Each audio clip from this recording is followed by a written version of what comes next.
আলহামদুলিল্লাহ। আমাদের বয়স এক একজনের ২০, ২৫, ৩০ বছর হয়ে গেছে। অথচ এখন পর্যন্ত আমরা গোসলের ফরজ জানি না। অথচ আমরা বিবাহ শাদী করেছি, স্ত্রী সন্তানাদি হয়েছে, অথচ গোসলের ফরজ জানি না। বলা হয়েছে যখন গোসল ফরজ হয়, আর যদি আমরা গোসল ফরজ ওইভাবে আদায় না করি, তাহলে আমাদের শরীর সম্পূর্ণভাবে পাক হলো না।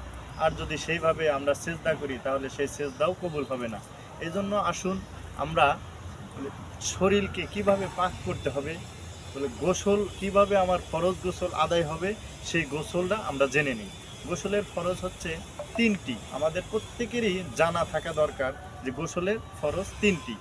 ভালোভাবে গড়গড়া সহিত কুলি করা, রোজা না রাখলে, আর নাকের নরম জায়গা পর্যন্ত পানি পৌঁছানো রোজা না রাখলে, আর সমস্ত শরীর উত্তম রূপে ধৌত করা ভালোভাবে, প্রত্যেকটা অঙ্গ প্রত্যঙ্গ যেন ভিজে।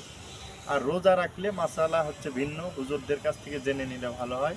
তখন গড়গড়া সহিত কুলি করতে হবে না এবং নাকের নরম জায়গা পর্যন্ত পানি পৌঁছাইতে হবে না। এজন্য আসুন আমরা গোসল এবং সাথে সাথে ওযুর ফরজ প্রত্যেকটা জিনিস আমরা জানার চেষ্টা করি, হুজুরদের কাছে যাই এবং তাদের সোহবত থেকে শেখার চেষ্টা করব ইনশাআল্লাহ। আল্লাহ তাআলা সবাইকে তৌফিক দান করুক, আমিন।